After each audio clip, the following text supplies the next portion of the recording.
চাঁপাইনবাবগঞ্জ শিবগঞ্জের দেবীনগরে পদ্মা নদীতে গোসলে নেমে 5 শিশুর মৃত্যু হয়েছে। শুক্রবার পদ্মার চর এলাকায় এই দুর্ঘটনা হয়।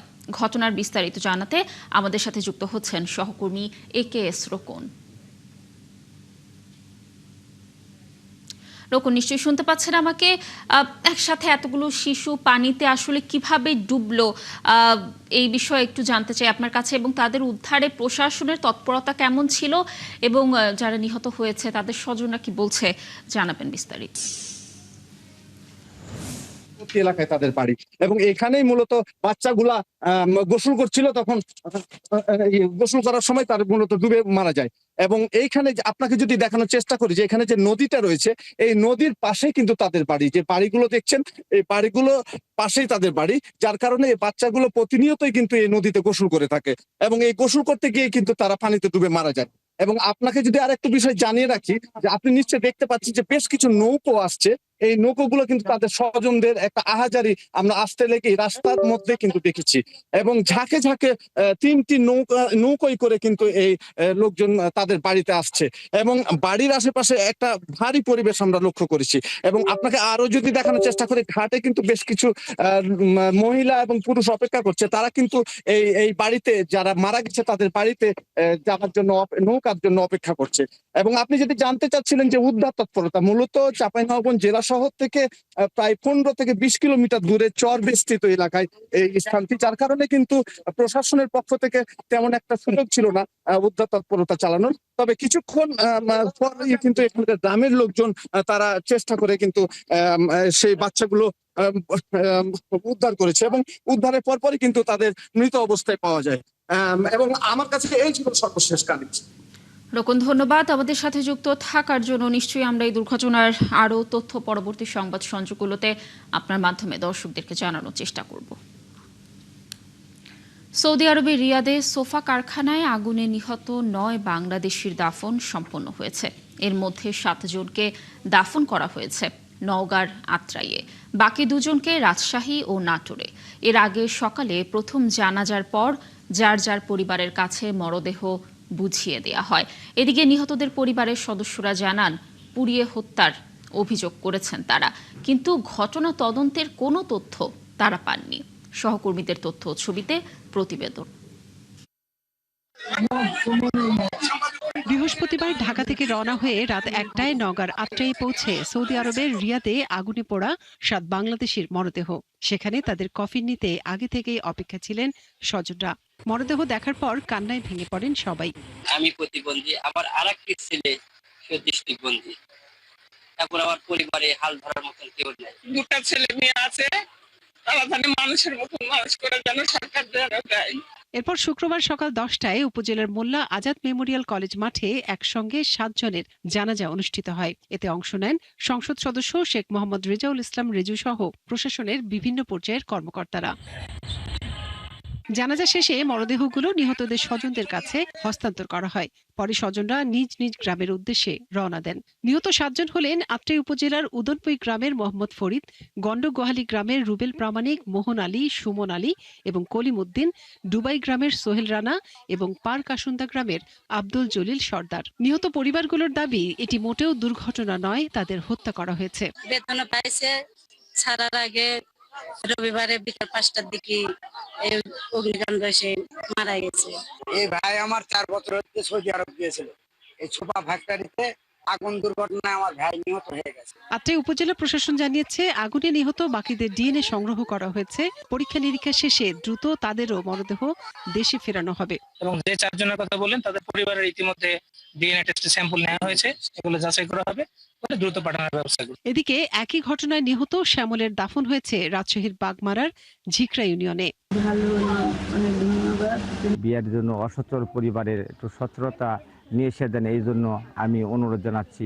অন্যদিকে নিহত রবিউল ইসলামের দাফন হয় তার গ্রামের বাড়ি নাটোরের নলডাঙ্গার মহিষডাঙ্গায়। মনিরা কাজুরি, 71। রংপুরের চাঞ্চল্যকর 4 হত্যা নিয়ে যত তথ্য আসছে সবই পেশাদারিত্বের সঙ্গে খতিয়ে দেখবে পুলিশ। নগরীর মাছুয়াপাড়া এলাকায় নিহত শিক্ষক গণপতি চক্রবর্তীর বাড়ি পরিদর্শনের পর সাংবাদিকদের কথা বলেন মেট্রোপলিটন পুলিশের নবনিযুক্ত কমিশনার মাহবুবুর রশিদ। শুক্রবার দুপুরে 4 হত্যাকাণ্ডের ঘটনায় গণপতি চক্রবর্তীর বাড়িতে যান তিনি। পুরো বাড়ি ঘুরে দেখেন। পরে তিনি সাংবাদিকদের জানান, এই হত্যাকাণ্ডের বিষয়ে তদন্ত চলমান রয়েছে। সাক্ষ্য প্রমাণ শেষে সুবিচার নিশ্চিতের লক্ষ্যে কাজ করছে পুলিশ। এরই মধ্যে সব আলামত সংগ্রহ করে পরীক্ষা নিরীক্ষার জন্য ফরেনসিক ল্যাবে পাঠানোর প্রক্রিয়া চলছে। তিনি আরও জানান, এই হত্যাকাণ্ডে মাদকের প্রভাব রয়েছে। খুব দ্রুত তিনি রংপুরকে মাদকমুক্ত করার ঘোষণা দেন।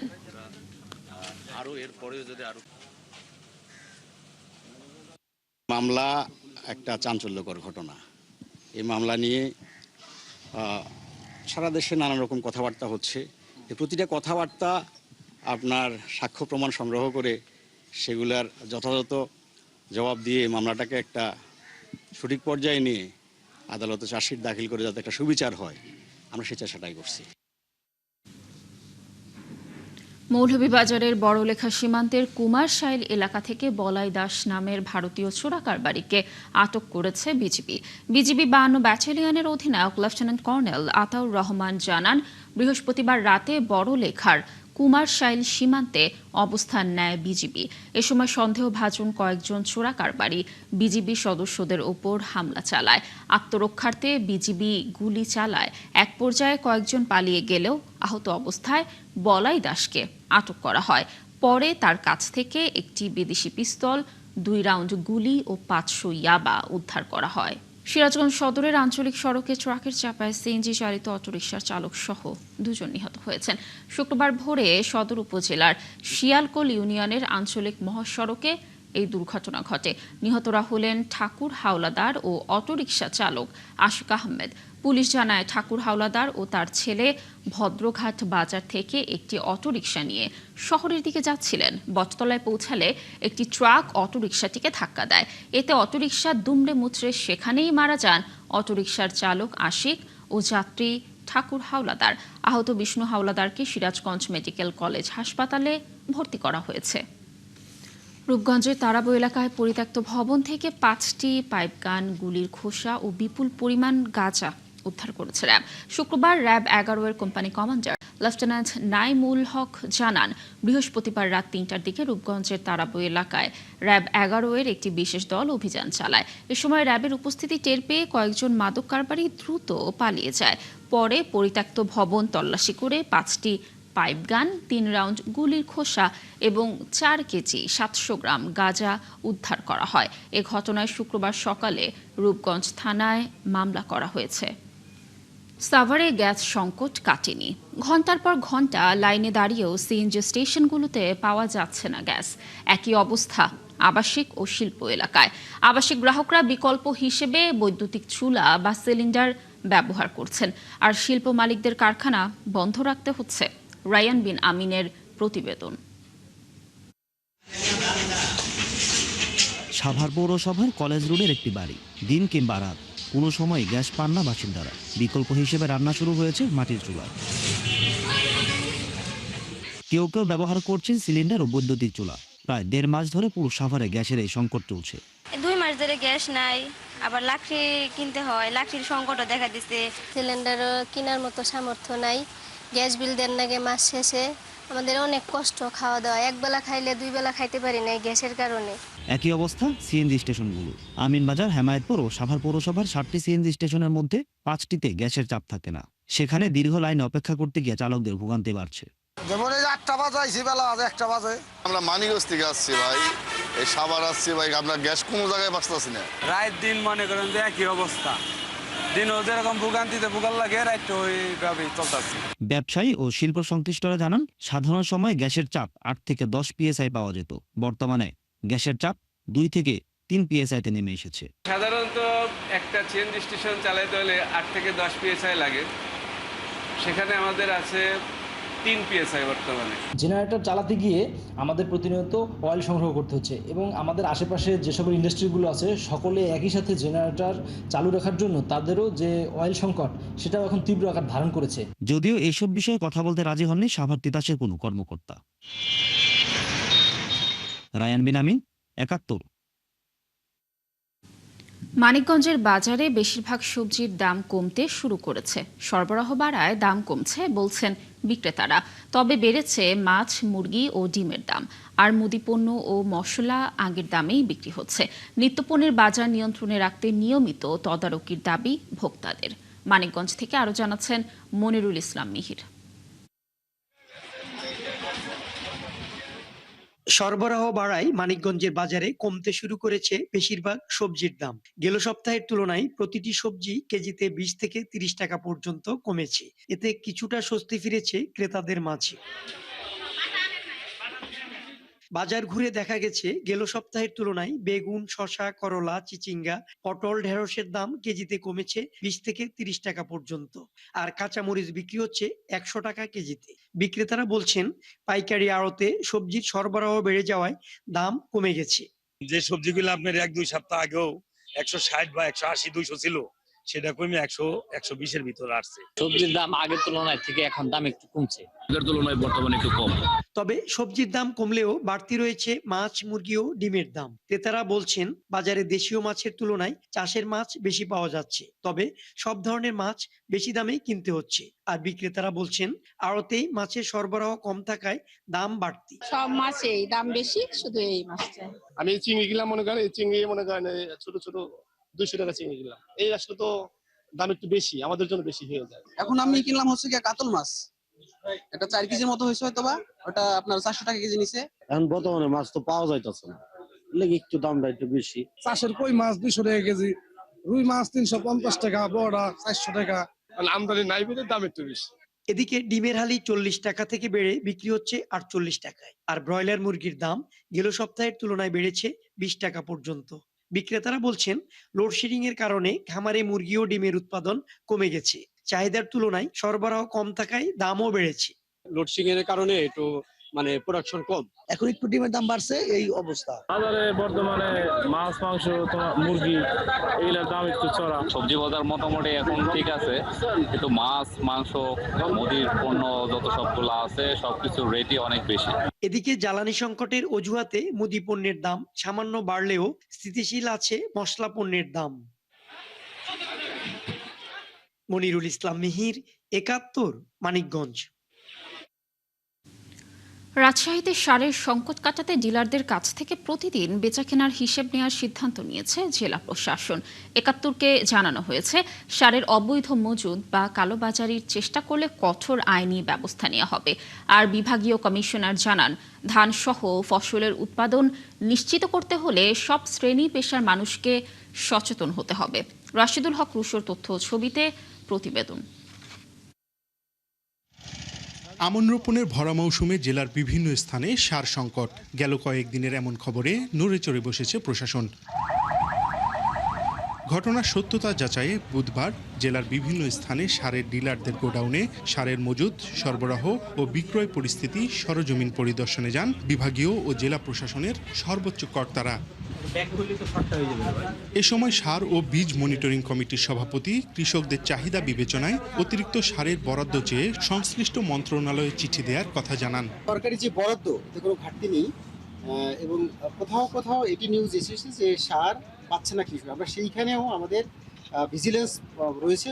আমরা কয়েক জায়গায় বিগত দিনটা হয়েছে যে যারা সার গুদামজাত করেছিল তারা সেগুলো উদ্ধার করেছে। জেলা প্রশাসক আরও জানান এখন থেকে ডিলার সরকারি বরাদ্দের কতটুকু সার উত্তোলন করেছেন, কতটুকু গুদামে মজুদ রাখছেন এবং কতটুকু বিক্রি করছেন এর হিসাব প্রতিদিন উপজেলা কৃষি কর্মকর্তার কাছে দিতে হবে। এখনো পর্যন্ত প্রায় ১,১২৯ বস্তা সার উদ্ধার করা হয়েছে এবং ৩ লক্ষ টাকার মতো জরিমানা করা হয়েছে। আমরা চাচ্ছি ভিজিলেন্স অব্যাহত থাকবে। প্রত্যেক উপজেলায় আমাদের মোবাইল টিম রয়েছে। যদি কেউ কৃত্রিম সংকট সৃষ্টি করতে চায় আমরা প্রপার ব্যবস্থা নেব। এ নিয়ে বিভাগীয় কমিশনার জানালেন কোনো পর্যায়ে কৃষকরা যাতে হয়রানির শিকার না হয় সে বিষয়ে প্রশাসন ও কৃষি বিভাগের নজরদারি রয়েছে। সবার সম্মিলিত চেষ্টাই কিন্তু সারটা কৃষকের কাছে যাবে এবং কৃষকের কাছে গেলে এই সারের কারণেই কিন্তু আমাদের প্রোডাকশনটা ডিপেন্ড করে। সময় মতো সার দিতে পারলে প্রোডাকশনটা ভালো হয়, তাতে দেশের মানুষের খাদ্য নিরাপত্তা নিশ্চিত হয়। বর্তমানে জেলায় ২,৪৬৯ মেট্রিক টন ইউরিয়া সারের মজুদ রয়েছে। রাশিদুল হক রুশো, ৭১, রাজশাহী। সিলেট ও মৌলভীবাজারে বিভিন্ন সীমান্তে বেড়েছে মাদক চোরাচালান। নিয়মিত অভিযান চালিয়ে চলতি বছরের জানুয়ারি থেকে আগস্ট পর্যন্ত প্রায় ৩৯ লাখ টাকার মাদক ও অবৈধ পণ্য জব্দ করেছে বিজিবি। আটক হয়েছে ৪১ জন। বিজিবি বলছে, মাদক ও চোরাচালান প্রতিরোধে তাদের অবস্থান জিরো টলারেন্স। হোসেন আহমেদ সুজাদের প্রতিবেদন। সিলেটের বিয়ানীবাজারের গজুকাটা সীমান্ত, যেখানে সীমান্ত ঘেঁষা কুশিয়ারা নদীর এক পার বাংলাদেশ, অপর পার ভারত। কোনো কোনো বাড়ির শোবার ঘর বাংলাদেশে, উঠান ভারতে। মাদক কারবারিরা মূলত এসব পথ টার্গেট করে তৈরি করছে তাদের মাদক পাচারের পথ। বিজিবির টহল ও নজরদারির মধ্যেও চলে তাদের মাদক পাচার। এখানে কয় কেজি গাঁজা? 2 কেজি। কোথা থেকে আনছো? একজন লোক দিয়েছে ওইটা নিয়ে দেওয়ার জন্য। এলাকার লোকজন জানান, সিলেটের বিয়ানীবাজার, কুলাউড়া ও বড়লেখায় মাদকের সরবরাহ বেড়েছে। পাচারকারীরা কঠোর নিরাপত্তা পেরিয়ে লুকালয়ে যেতে পারলেই ধরাছোঁয়ার বাইরে চলে যাচ্ছেন। আগে একদম মদ, বিড়ি টিড়ি, এবারটি এগুলো এমনিতে বন্ধ হয়ে গেছে। আমি আমার ব্যবসা করছি, আমার লিগেল ব্যবসা করছি, আমি চিনি বিড়ি ওটা বেশি আগে। বিজিবির তথ্য বলছে, চলতি বছর বিয়ানীবাজার ও মৌলভীবাজার জেলার বিভিন্ন সীমান্ত এলাকা থেকে উদ্ধার হয়েছে ভারতীয় মদ, ইয়াবা, গাঁজা সহ চুলাই মদ। আটক হয়েছেন ৪১ জন। দুর্গম এলাকা ও সীমান্ত ঘেঁষা বসতি ব্যবহার করে মাদক পাচারের চেষ্টা করছে বিভিন্ন চক্র। আপনার তরুণকে মাদকের হাত থেকে আমরা দূরে রাখতে পারছি এবং অনেক পরিবারকে একটি সম্ভাব্য বিপর্যয় থেকে রক্ষা করতে পারছি। আমাদের অবস্থান অত্যন্ত পরিষ্কার, সীমান্ত দিয়ে কোনো রকম কোনো মাদকদ্রব্য প্রবেশ করতে দেওয়া হবে না। অপরাধ বিশেষজ্ঞরা বলছেন, সীমান্তে অভিযান চালিয়ে মাদক চোরাচালান বন্ধ করা যাবে না। সেক্ষেত্রে মাদকের উৎস ও সরবরাহ বন্ধে কার্যকর ব্যবস্থা নেওয়া প্রয়োজন। বাংলাদেশের বিশাল একটা অঞ্চল ভারতের সাথে আমাদের কানেক্টেড, যে সবগুলো এখানে যদি এরকম হয়, অন্যান্য সীমান্তগুলো কিন্তু এখান থেকে বাদ যাবে না। তো আমি মনে করি যে তাদের তদারকি, বিশেষ করে সীমান্ত বাহিনী যারা আছে এবং আমাদের যারা বিজেপি যারা আছে, তাদের টেক কেয়ার করা, তাদের সার্ভিলেন্স বাড়ানো, এই বিষয়গুলো তো অত্যন্ত ইম্পর্টেন্ট। একদিকে সীমান্তে বিজিবির কঠোর নজরদারি, অন্যদিকে মাদকের চাহিদা ও সরবরাহের সঙ্গে জড়িত চক্রের বিস্তার, দুই মিলিয়ে কঠিন হয়ে উঠেছে পরিস্থিতি। অপরাধ বিশেষজ্ঞরা বলছেন, বাংলাদেশের যে সকল সীমান্তে এইরকম জায়গা রয়েছে, সেগুলিতে কঠিন কাঁটাতারের বেড়া দিতে হবে। আর তা যদি করা না হয়, তাহলে সমাজ থেকে অপরাধ কোনোভাবেই কমবে না। হুসাইন আহমেদ সুজাদ, ৭১, গজুকাটা সীমান্ত, বিয়ানীবাজার, সিলেট। চুয়াডাঙ্গার ডিসি ইকো পার্কের মরা গাছ নিলামের আড়ালে লাখ লাখ টাকার গাছ চুরির অভিযোগ উঠেছে। তদন্তে ১৫টি গাছ চুরির সত্যতা পেয়েছে দামুড়হুদা উপজেলা প্রশাসন। তবে নিলামে গাছ কাটার অনুমতি পাওয়া ঠিকাদারের দাবি, উপজেলা অফিসের কার্যাদেশ অনুযায়ী তিনি গাছ কেটেছেন। এম এ মামুনের তথ্য ও ছবিতে প্রতিবেদন। চুয়াডাঙ্গার ডিসি পার্কের মরা ২৯টি আম, কাঁঠাল ও শিশু গাছ বিক্রির জন্য গত ১৯ জুলাই নিলাম ডাকা হয়। সর্বোচ্চ দর দিয়ে ঠিকাদার নজরুল ইসলাম ২৯টি গাছ কাটার কার্যাদেশ পান, কিন্তু অভিযোগ ওঠে তিনি পার্কের ৪৪টি গাছ কেটেছেন। ১১ জন মনে করেন এখানে নিয়োগপ্রাপ্ত কর্মকর্তা আছে, এটা তো তাদেরই, আমার জানা মতে তাদেরই এটা দেখভালের দায়িত্বের মধ্যে পড়ে। যারা গাছ কেটেছে এবং আইনের আওতায় তাদের নিয়ে এসে তাদের বিচার হোক এবং আমি তাদের শাস্তি দাবি করি। এই গাছগুলো ঠিকাদার যেন না নিয়ে যেতে পারে, এই কারণে ইউনুস স্যার আমাদের এখানে ডিউটি দিয়েছে ২৪ ঘন্টার। আমরা পর্যায়ক্রমে এখানে ভাগ ভাগ করে ডিউটি করছি। উপজেলা নির্বাহী কর্মকর্তা জানান, অভিযোগ পাওয়ার পর সাথে সাথে গাছ কাটা বন্ধ রেখে তদন্ত কমিটি করে দেওয়া হয়েছে। তদন্তের মাধ্যমে আসলে পরিষ্কার হবে এটা ইন্টেনশনাল কি আনইনটেনশনাল। আর যদি ইন্টেনশনাল হয়ে থাকে তাহলে অবশ্যই আমরা এই যে দুষ্ট চক্র যারা ইন্টেনশনালি কাজগুলো করতে চাচ্ছে তাদের বিরুদ্ধে আইনগত ব্যবস্থা নেব। তদন্ত কমিটির প্রধান নির্বাহী ম্যাজিস্ট্রেট জানান, নিলাম করা ২৯টি মরা গাছের অতিরিক্ত ১৫টি সহ মোট ৪৪টি গাছ কাটার সত্যতা পাওয়া গেছে। ১৫টি গাছ নিলাম বহির্ভূত কাটা হয়েছে, হয়তোবা ২৮টির সাথে ১৫টি অনেকে মিলিয়ে ৪৩টি বা ৪০টি ধারণা করছেন। ২৮টির মধ্যে ১৬টি কাটা হয়েছে আর ১৫টি এক্সট্রা কাটা হয়েছে। তবে অভিযুক্ত ঠিকাদারের দাবি, উপজেলা অফিসের কার্যাদেশ অনুযায়ী তিনি গাছ কেটেছেন। ওরা গাছ কাটছে 2 দিন, আমি একদিন ছিলাম, আর 2 দিন অফিসিয়াল কাজে অফিসে ছিলাম। অতিরিক্ত গাছ আমি কাটিনি, কিন্তু আমি কাগজ অনুযায়ী গাছ কেটেছি বা কাটছি। সুষ্ঠু তদন্ত প্রতিবেদন দিয়ে জড়িতদের শাস্তির দাবি জানিয়েছে এলাকাবাসী। পিন্টু হাজং, ৭১।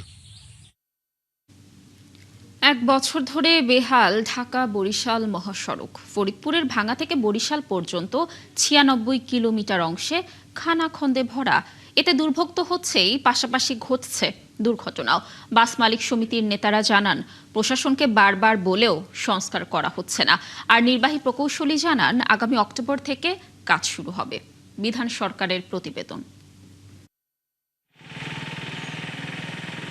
স্থলপথে দক্ষিণাঞ্চলের যাতায়াতের অন্যতম গুরুত্বপূর্ণ মহাসড়ক ঢাকা বরিশাল মহাসড়ক, অথচ এক বছর ধরে এই মহাসড়কের অবস্থা বড়ই নাজুক। একবার এদিকে আইতে আর একবার ঢাকা গেতে, পরে ব্রেক সারা ঢাকা গেছি, এদিকটা ব্রেক সারা কুয়াকাটা যাওয়া লাগছে এই ভাঙ্গার কারণে। 12 টন লোড করি আমার পাতিপুতি ভেঙে টায়ার বাস্ট হয়ে যাইতেছে, বুঝছেন, অনেক সমস্যা। এটা আপনার বরিশাল থেকে প্রায় 70 কিলো রাস্তা, এই সেম এরকম রাস্তা খারাপ দেখা যাত্রী একবার যে ওঠে তারপর আর এই গাড়িতে আর ওঠে না। যাত্রীরা বলেন, এই ভাঙাচোরা মহাসড়কে চলাচল করতে গিয়ে নানা দুর্ভোগে পড়েন। গন্তব্যে যথাসময়ে পৌঁছানো যায় না, অতিরিক্ত ঝাঁকুনিতে শারীরিক সমস্যা তৈরি হয়। সেখানে এটা 2 লেনের একটা রাস্তা, যে পরিমাণ হ্যাসাল পোহাইতে হয়, একতে জ্যামের সমস্যা, দ্বিতীয়ত গাড়ি প্রতিনিয়ত অ্যাক্সিডেন্ট করে। রিপেয়ারিং বলতে একটু কি হয়েছে, যে ইট দিয়ে গেছে ঠালা দেখে ওইটামাইতে, এরপরে আর অতিরিক্ত কোনো কাজ হয়নি।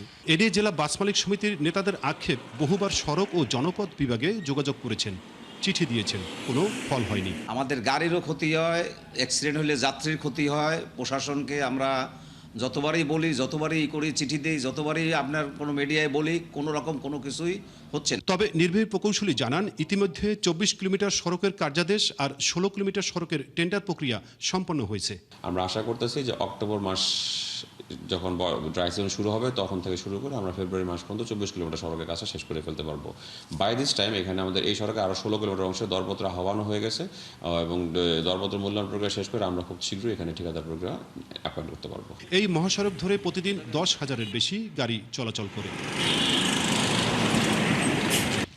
বিধান সরকার, 71, বরিশাল। নড়াইলের বরেণ্য চিত্রশিল্পী SM সুলতানের স্মৃতি বিজড়িত সুলতান মঞ্চে শুরু হয়েছে 2 দিনের সুলতান উৎসব। উৎসবের প্রথম দিন শুক্রবার সকাল 10টায় সামাজিক ও সাংস্কৃতিক সংগঠন SM সুলতান শিশু চারু ও কারুকলা ফাউন্ডেশনের উদ্যোগে শিশুদের চিত্রাঙ্কন উৎসব ও প্রতিযোগিতা হয়। আয়োজকরা জানান, প্রতিযোগিতায় জেলার বিভিন্ন শিক্ষা প্রতিষ্ঠানের 6 শতাধিক শিশু শিল্পী অংশ নেয়। শিশুদের মধ্যে সুলতানের শিল্প চেতনা ও শিল্পকর্ম ছড়িয়ে দিতেই এই আয়োজন, বলছেন আয়োজকরা। উৎসবে চিত্রাঙ্কন ছাড়াও শিশুদের আঁকা ছবির প্রদর্শনী, সুলতানের জীবন ও কর্মের ওপর আলোচনা অনুষ্ঠিত হয়। এই ধরনের প্রোগ্রামগুলো যত বেশি হবে, আমাদের নড়াইলের এবং শহরে এবং গ্রামের ছেলে মেয়েদের যে আন্তরিকতা, আমরা এই বন্ধনটাকে খুব শক্তভাবে, যেটা শিল্পী সুলতান নিজে বেঁচে থাকতে উনি কয়েকবারে করে গেছেন, আমরা এই ধারাবাহিকতাটা ধরে রাখতে চাই। দর্শক, এবার চট্টগ্রাম বিভাগের খবর জানাবো। চাঁদপুর শহরের SK শিল্পালয়ের স্বত্বাধিকারী স্বর্ণ ব্যবসায়ী পিন্টু দাসকে চট্টগ্রামের পটিয়া থেকে উদ্ধার করেছে পুলিশ। এ সময় পরিবারের 3 সদস্য তার সঙ্গে ছিল। চাঁদপুর মডেল থানা পুলিশ জানায়, গত 22 আগস্ট হুট করে পরিবার সহ উধাও হয়ে যান পিন্টু। 2 দিন পর তার নামে জিডি দায়ের করেন তার বাড়ির মালিক। তথ্য প্রযুক্তির সহায়তায় চট্টগ্রামের পটিয়ায় তার অবস্থান নিশ্চিত করা হয়। পরে শুক্রবার ভোরে তাকে উদ্ধার করা হয়। এরই মধ্যে পিন্টুর নামে বন্ধকি স্বর্ণালংকার ও অর্থ ফেরত না দেওয়ার অভিযোগ করেছেন কয়েকজন ব্যবসায়ী। তারা বলছেন, অর্থ না দিতেই পরিবার নিয়ে আত্মগোপন করেছিলেন ওই ব্যবসায়ী। চাঁদপুর শহরের মিজানুর রহমান চৌধুরী সড়কের একটি ভাড়া বাসায় থাকতেন পিন্টু। চট্টগ্রামের বাজারে প্রায় সব ধরনের সবজি বিক্রি হচ্ছে 80 থেকে 100 টাকার মধ্যে। আগাম শীতকালীন সবজির দামও চড়া, বেড়েছে ব্রয়লার মুরগির দাম। মাছের বাজারও বেশ কিছুদিন ধরে ক্রেতাদের নাগালের বাইরে। বিক্রেতারা বলছেন, পাইকারিতে দাম বেড়ে যাওয়ায় খুচরা বাজারে বাড়তি দামে মাছ বিক্রি করতে হচ্ছে। আরও জানাচ্ছেন রাজীব বড়ুয়া। সবজির বাজারে স্বস্তি নেই ক্রেতাদের। এখনও বেশিরভাগ সবজির দাম সাধারণ মানুষের নাগালের বাইরে। চট্টগ্রামের বাজার ঘুরে দেখা গেছে, ঝিঙ্গা 80 ও বরবটি বিক্রি হচ্ছে 100 টাকা কেজি দরে, ঢেঁড়স 80 টাকা, টমেটো 120 টাকা। শীতকালীন সবজির মধ্যে ফুলকপি 250 টাকা, শিম 160 এবং বাঁধাকপি 120 টাকা কেজি দরে বিক্রি হচ্ছে। সবজির দাম আপনার 100 টাকার নিচে পার কেজি কিছুই নেই। 100 টাকা করে কেজি সবজি খাওয়া অনেক ডিফিকাল্ট। সরবরাহ এখনো বাড়ে নাই, সরবরাহ বাড়লে দাম কমবে। যেগুলো আপনার শীতকালীন সবজি ফুলকপি 250 টাকা করে কেজি। ডিমের দাম কিছুটা কমে প্রতি ডজন বিক্রি হচ্ছে 140 টাকায়। দেশি ও সোনালী মুরগির দাম আগের মতোই রয়েছে, যথাক্রমে 340 ও 650 টাকা। তবে ব্রয়লার মুরগির দাম বেড়েছে 20 টাকা, বিক্রি হচ্ছে 190 টাকা কেজি দরে। গরুর মাংস বিক্রি হচ্ছে 850 থেকে 1000 টাকা কেজিতে। ফার্মের মুরগি গত সপ্তাহ থেকে এই সপ্তাহে একটু দাম বেড়ে গেছে। আগে 170-75 টাকা বিক্রি করতাম গত সপ্তাহে, এই সপ্তাহে 190 টাকা হয়েছে। গেছের সপ্তাহ থেকে এই সপ্তাহে একটু কমছে। গেছের সপ্তাহে ছিল 150, এই সপ্তাহে তো একটু ডাউন হয়েছে বাজার। এদিকে মাছের বাজারে কয়েক সপ্তাহ ধরেই দাম চড়া।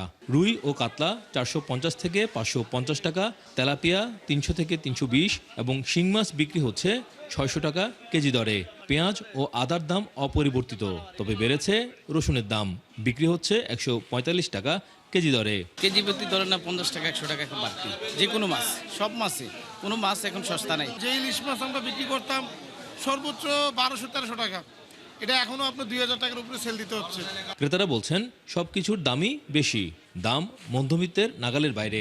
গত সপ্তাহে রসুন ছিল 140 থেকে 135 টাকা, এই সপ্তাহে এসে এটা 140 থেকে 145 টাকার মধ্যে। মনিটরিং এখনো পূর্ণ চালু হয়নি, আর মনিটরিং হইতে লাভ নাই, এগুলো তো কার্যকর হইতে হবে। ব্যবসায়ীরা বলছেন সরবরাহ স্বাভাবিক হলে কিছু পণ্যের দাম কমতে পারে, তবে ক্রেতাদের অভিযোগ বাজার তদারকির অভাবেই দামের এই অস্থিরতা। রাজীব বড়ুয়া, 71, চট্টগ্রাম। দর্শক, ঈদে মিলাদুন্নবীর ছুটি ও সাপ্তাহিক ছুটিতে কক্সবাজারে বেড়েছে পর্যটকের আনাগোনা। হোটেল মোটেলে তিল ধারণের ঠাঁই নেই। এ ব্যাপারে বিস্তারিত তথ্য জানাতে আমাদের সাথে যুক্ত হচ্ছেন সহকর্মী তারেক হায়দার। সুগন্ধা পয়েন্টে আজকে সাপ্তাহিক ছুটির দিন এবং ঈদ মিলাদুন্নবীর টানা 4 দিনের ছুটির ফলে মূলত কক্সবাজারে পর্যটকের সমাগম বেড়েছে। আছি সুগন্ধা পয়েন্টে এবং দেখানোর চেষ্টা করছিলাম যে দর্শক দেখতে পাচ্ছেন, পর্যটক আছে। শুধু এই সুগন্ধা পয়েন্ট বলে কথা নয়, লাবণী, কলাতলি এবং অন্যদিকে মেরিন ড্রাইভের দীর্ঘ। আমরা চেষ্টা করছিলাম আপনাদেরকে কক্সবাজার থেকে সেখানকার সর্বশেষ তথ্য জানানোর। দর্শক, চলছে দেশ চোখ সরাসরি সংবাদ অনুষ্ঠান দেখতে চোখ রাখুন 71-এর ফেসবুক পেজ এবং সাবস্ক্রাইব করুন 71-এর ইউটিউব চ্যানেল। 71-এর সাথেই থাকুন।